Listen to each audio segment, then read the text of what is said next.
Praise the lord. దేవుని నామానికి స్తోత్రాలు. ప్రభువును రక్షకుడుగా యేసుక్రీస్తు నామములో నా హృదయపూర్వక వందనాలు. అందరు బాగున్నారు కదా?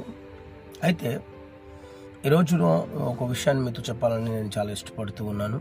ఆ విషయం ఏంటంటే, మన జీవిత విధానంలో కొన్నిసార్లు చేస్తున్న తప్పిదాలను ఎవరు చూడట్లేదులే, ఎవరు గమనించట్లేదులే, మనం ఏ తప్పు చేసినా చెల్లిపోద్దులే అని అనుకుంటూ ఉంటారు.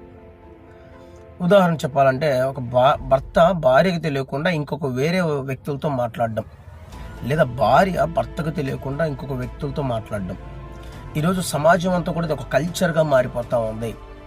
పాపాన్ని వాళ్ళు ప్రేమిస్తూ తమ కుటుంబాలని పాడు చేసుకున్నటువంటి పరిస్థితిలోకి వచ్చేస్తూ ఉన్నారు. అయితే బైబిల్ చెప్తా ఉంది, ప్రసంగి గ్రంథము 11:9 యవనుడా, నీ యవన కాలమందు సంతోషపడము, సంతృష్టిగా ఉండనిమ్ము. నీ యొక్క దృష్టి యొక్క ఇష్టము చెప్పునను నువ్వు సంతృష్టిగా ఉండు. అయితే వీటన్నిటి విషయంలో ఒక రోజున నువ్వు తీర్పులోకి వస్తావు అని చెప్తావు. మనము చేసే ప్రతి పని, ప్రతి క్రియను దేవుడు చూస్తున్నాడు. మనుషులు చూడకపోవచ్చు, మనుషులు గమనించకపోవచ్చు. మనము మనుషులను మోసం చేస్తూ చాలా జ్ఞానవంతులము, చాలా తెలివిగల వాళ్ళము, లేకపోతే చాలా అందరికంటే మేధావులం మనము అని అనుకుంటూ ఉండొచ్చు.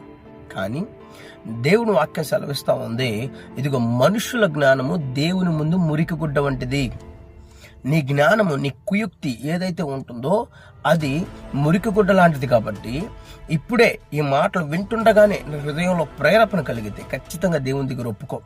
ప్రభువా, నేను చేస్తున్న ప్రతి పాపం నుంచి నన్ను విడిపించు అని నువ్వు ఒప్పుకొని దేవుని వైపు నువ్వు తిరగగలిగితే ఖచ్చితంగా నా దేవుడు నిన్ను క్షమిస్తాడు.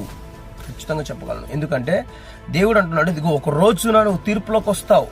ఈరోజు రహస్యంగా చేసిన ప్రతిది కూడా ఒక రోజున తీర్పులోకి వస్తుంది. తీర్పులో నిలబడతావు.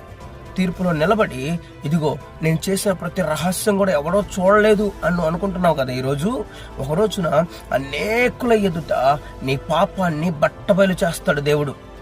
బట్టబయలు చేయడమే కాదు, నిన్ను అక్కడ నిలబెట్టి నిన్ను లెక్క అడుగుతాడు దేవుడు. అప్పుడు నువ్వు చెప్పలేని పరిస్థితి నీకు ఎదురవ్వచ్చు. కనుక దేవుని దగ్గర ఒప్పుకో, ప్రతి పాపం నుంచి విడుదల పొందు, పరిశుద్ధమైన జీవితాన్ని కలిగి ఉండు.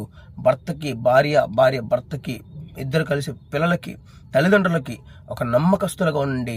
దేవునికి నమ్మకమైన పాత్రలుగా మారండి. దేవుడు మిమ్మల్ని, మీ కుటుంబాలని దీవించి ఆశీర్వదించును గాక. Amen, amen, amen.